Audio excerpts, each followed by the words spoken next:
What's going on YouTube? Super Insane 18 here with another post-list Drytron deck profile. This is actually going to be using no fairies. Now let me just clarify before I get some comments about how there are still diviners and cyber angels in the deck.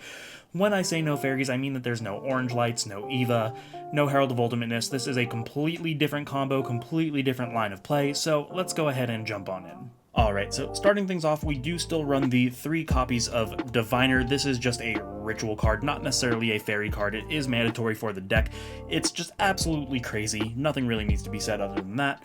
We do play our 1 copy of Delta, and in this variant we are only playing 2 copies of Gamma. Now, if you watched my other deck profile today, you know that it plays 3. We did have to cut it down to 2, which does not matter. I only played 2 before the list anyway, so it is still just a good number to have. Then we play 3 copies of Alpha and 3 copies of Zeta. They are the best ones, they are the best starters, they get you everything that you need. That's all that really needs to be said. Now, for this new variant, the weird card that we're playing is going to be the Magikey Mech Musket Beto Buster. This card on summon actually searches you a card that gives you another negate. We'll go a little more into that later on. We do still play our 3 Cyber Angels just because you need the Ben 10, and having the Ida 10 and Natasha are very good utility. And then the last ritual we play is the 1 copy of the Meteonis Draconids. Moving on to our spells, we do have quite a bit of one-ofs. We do play Called by the Grave, Drytron, Fafnir, and Foolish Burial. We did cut the instant fusion from this deck because we are no longer relying on that line of play to stop hand traps. You will see what we are doing later on in the deck profile, but all of these are just really good power 1-ofs. Onto our 2-ofs, we do still play the 2 copies of Meteonis Drytron because I like being able to use it multiple times later in the game. 3 copies of Cyber Emergency to search, 3 copies of Drytron Nova to summon, 3 copies of Forbidden Droplet because non-target negation is just absolutely insane, and 3 copies of Prosperity just to add a little bit of consistency to the deck, let you dig a little further if you're missing pieces, or digging for outs to hand traps. And the last card, well not last card, but one of the last cards that we play is the Magikey Unlocking. This is a spell trap negate as long as you control a Magikey monster, searchable by the ritual that we are playing, so it just adds a little bit of a variety to the types of negates that we can have on our end board. Now, let me clear all of this out of the way, just because the last couple cards of the deck are kind of all grouped together and I wanted to talk about them. We are playing 2 copies of Ash Blossom, 2 copies of Ghost Bell and Haunted Mansion, 1 copy of Effect Veiler, 1 copy of Infinite Impermanence, and we're going to pretend that these are crossout designators. Because the list is legal the same day that the tins come out, crossout designator is a must in this list, and that is why we are not playing the fairy negates, because we don't necessarily need them with the board that we're making, so the only things that the fairies would do is help us out of hand traps, but this is going to do that just fine for us.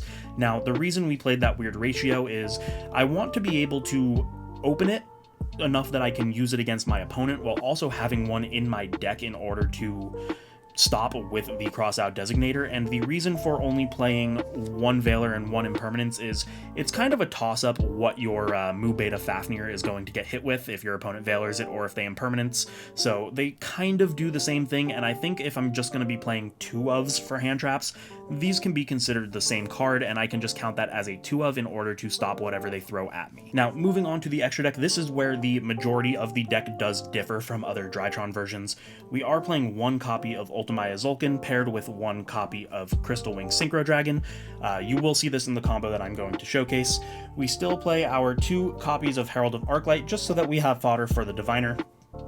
We are now playing 2 copies of Drytron Mu Beta Fafnir because you do need 2 for the combo.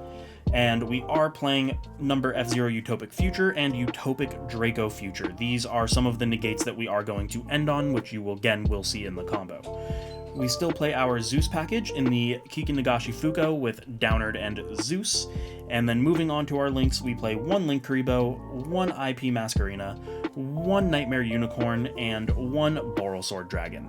Now, I realize in the last deck profile I didn't necessarily explain the Borrelsword Dragon. I prefer Borrelsword Dragon over the Access Code Talker, just because we are playing Draconids in the main deck, and Draconids is kind of a pseudo Access Code Talker. I don't feel like I need more pops. I would much rather just swing for big damage. Alright, so moving on to the combo, it is another Alpha Zeta combo, so let me just go ahead and show you guys how it works. You summon out the Alpha by pitching your Zeta. This will let you add a copy of Cyber Angel Ben 10. Then you pitch the Cyber Angel Ben 10 in order to summon your copy of Zeta, and this will let you add the copy of Meteonis. Ben 10 will then activate, adding you the copy of Diviner. Here you're going to normal summon the Diviner, and this will let you use its effect to send the Herald of Arclight, which will then activate, adding you a copy of Ida 10. Now you're going to overlay your Alpha Zeta into a copy of Mu Beta. Mu Beta's effect will activate, sending a copy of Drytron Gamma to your graveyard. Now you are going to activate the Meteonis Drytron, getting rid of any of your materials, resummoning your copy of Ben 10 from the grave. And then here what you can do is tribute that Ben 10, which will which will summon you the Gamma, who will then summon you whatever material you detached. Now you want to use the Ben 10 effect, which will add you a copy of Beto Buster to your hand, and then you will use the graveyard effect of Meteonis, lowering either of the Drytrons you summoned to add it back to your hand. Here you're going to activate the copy of Meteonis, getting rid of Mu Beta's last material. This will summon out your copy of Ida 10, which will then add you the Drytron Meteonis back to your hand. Using the Herald and the Ida 10, because they are both 6 and Diviner is a tuner, you will go ahead and synchro both of them into a copy of Ultimaya Zulkin. Here you're going to set your copy of Meteonis Drytron, which will activate the effect of Ultimaya Zulkin, summoning out Crystal Wings Synchro Dragon. Now you can overlay both of these Drytrons that you have left into a second copy of Drytron Mu Beta Fafnir. The dump is once per turn though, so you do not get another dump, but you are going to activate the Meteonis Drytron, getting rid of either material to special summon out a copy of Beto Buster. On summon, Beto Buster activates, and this will let you add the copy of Magikey Unlocking from your deck to your hand. And the last step that you need to do is overlay both of your Mu Beta into a copy of F0, and then overlay the F0 into the Draco Future. Now you set your Magikey Unlocking, and that is your board. You do have less overall negates than the Fairy variant, but you do have 2 monster negates and a spell trap negate.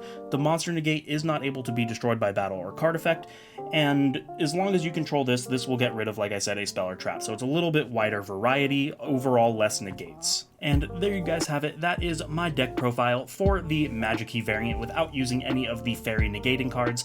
So hopefully you guys liked it. If you did, make sure to like, comment, subscribe, share with your friends, and if you want to see the side deck for this deck profile, go ahead and check out my Patreon. It will be posted there. Thank you guys so much for watching, and I'll see you next time.